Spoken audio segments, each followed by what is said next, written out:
If you've ever watched March Madness, you know one shining moment like the back of your hand.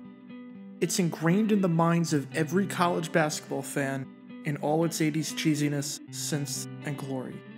Every year, after the winning team cuts down the nets, a montage of arguably the greatest 3 weeks in sports each year ensues, with that song playing in the background.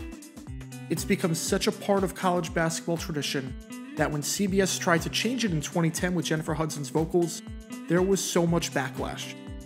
Basically, it's impossible to imagine an NCAA tournament without one shining moment playing at the end of it. The music is synonymous with the tournament and with the sport. But we were maybe 5 minutes away from that not being the case. Because originally, One Shining Moment was supposed to be the song that played after every Super Bowl. This is the story of how One Shining Moment was supposed to be the theme for the NFL, but then got flipped to college basketball.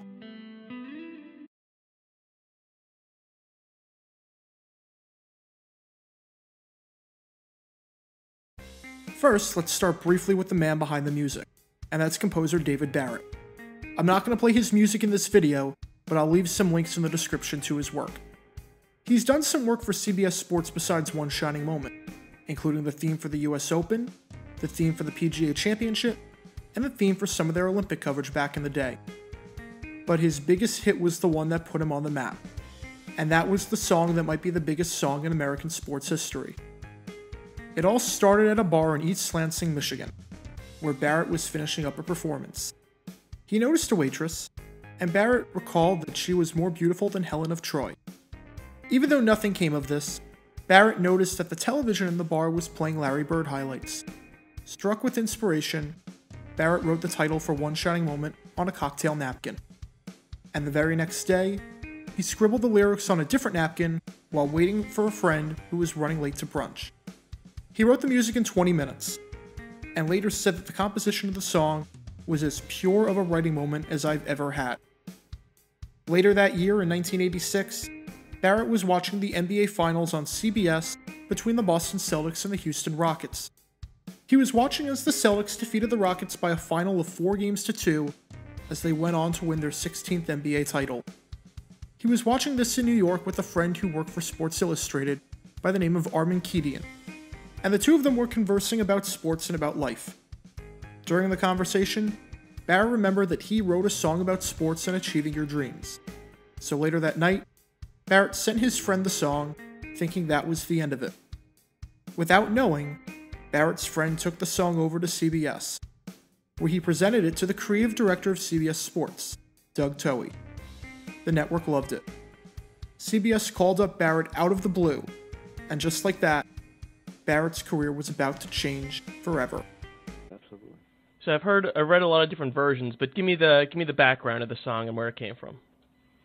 Well, actually, I was playing in a folk club in East Lansing, Michigan, and the shorter version is I had this idea, late at night after playing the gig, trying to explain to a beautiful waitress what was so great about Larry Bird, and she was not interested, but it gave me an idea, and then the next day I was waiting for a friend of mine to show up for lunch, and he showed up late, and I wrote the lyrics on a napkin and went home and banged it out in 20 minutes. In January of 1987, CBS announced in a press release that it was going to premiere the song for the first time after Super Bowl XXI.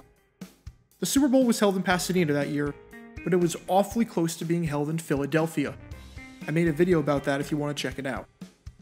In the press release announcing this song, CBS wrote that the song was chosen by CBS Sports over many familiar tunes and original recordings by popular artists because it so aptly identified an athlete's moment of glory. The song was originally written for basketball, but one lyrical alteration was all that was needed to make it a football song. Instead of "the ball is tipped" as the opening line, the song started out with the line, "the ball is kicked." Now, some say that "the ball is kicked" was never a line in the song, and that the original version had the line, "the gun goes off." But either way, the opening line is not what it is today. So everything was lined up. David Barrett was about to get his big break. And on January 25th, 1987, in front of an estimated American television audience of 87.2 million viewers, the country was about to be exposed to the now iconic song. It never happened.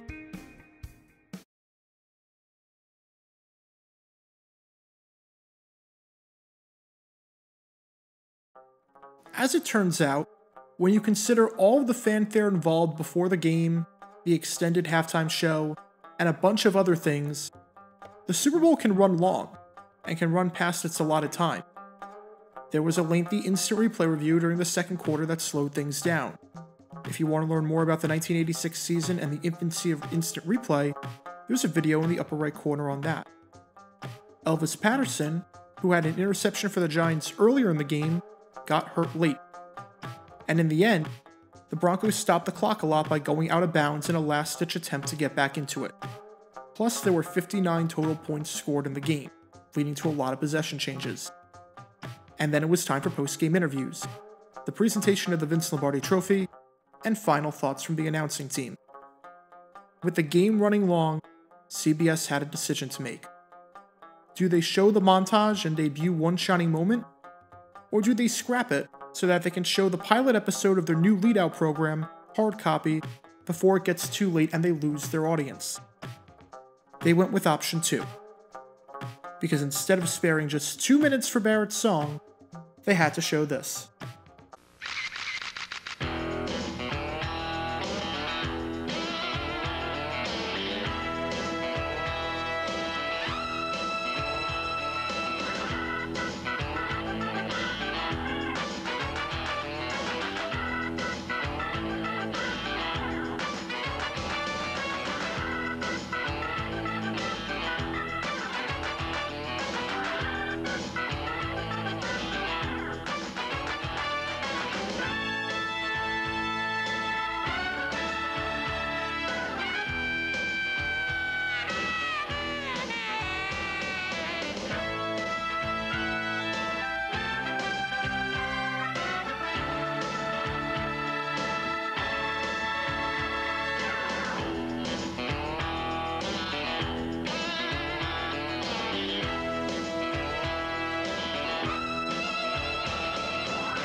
Much like the A-Team and Cheers, Hard Copy was one of the most iconic shows of the 1980s.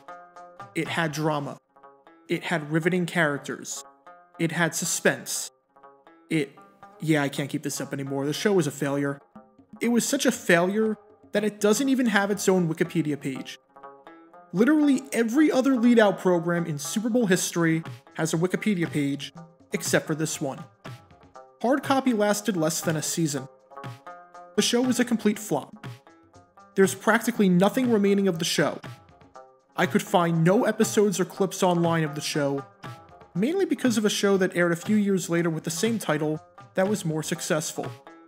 As a word to the wise, airing a pilot episode of a series after the Super Bowl is usually a very bad idea, but that could be the topic for a future video.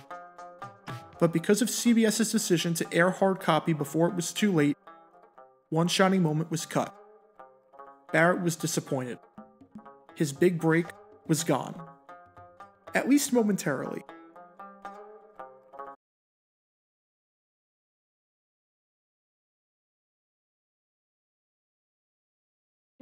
Turns out, this wasn't the end of One Shining Moment, because the song would receive new life shortly afterwards.